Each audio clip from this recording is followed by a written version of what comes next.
So good morning mga igan at ngayon gagawa ngayon tayo ng sinaing na tulingan. But bago yan, magbe-breakfast muna kami dahil umuulan ngayon at may bagyo. Kaya ito yung breakfast namin, papakita ko sa inyo. So ito yung breakfast namin, nagprito ako ng egg, yan o. Ganito yung gusto kong klase ng egg, yung sunog yung gilid. Tsaka meron tayo dito yung espada, may tuyo, yan. Tsaka may danggit, ito yung hindi na nakikita yun, pero ito yung dried pusit. Tsaka meron tayong danggit, at tsaka ito yung pritong espada. So, yan. Rin tayo ng kape, kasi masarap yan sa kape. Nagsasabaw ba kayo ng kape? Kami kasi nagsasabaw kami ng kape. Pero yung iba kasing ginagawa, gatas atak. Gatas kayo, no? Sa kanin. Pero kasi kami, kape mas masarap. At yun. So nilalagyan ko nitong ang tawag nila dito is tampal. Pag bibili kayo sa palengke nito, sabihin niyo yung tampal. Ito yung parang hindi ko alam anong parte ito ng baboy, pero yan yung may mga taba-taba siya. Siya yung nilalagay ko sa ilalim ng tulingan. Ayan.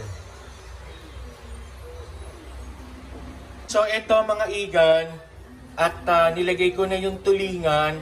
Ang ginawa ko, hiniwa ko lang siya sa gitna, tapos pinipi ko lang siya kasi kailangan flat na flat siya para mas madali siyang maluto or para mas malambot yung ating tulingan.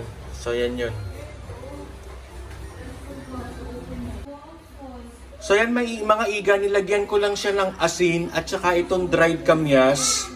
Lalagyan lang natin ng tubig at okay na yan. Papakuluan lang natin yan sa mahinang apoy at siguro mga 2 hours yan. Okay na yan. Masarap na masarap yan. Kailangan yung kanyang katas magparang color yellow. Yun ang pinakapatis niya. Mas masarap yun.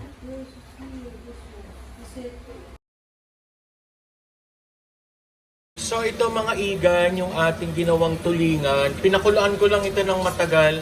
So yun ang itsura niya. So yung patis niya, ayan, nasa ilalim, konti na lang. So yan.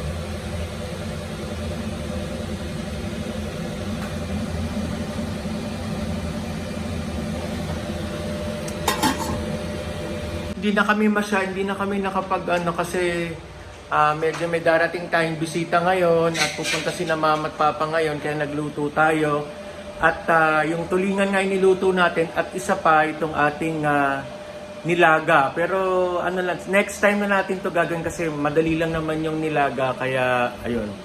Kaya paalam, bye!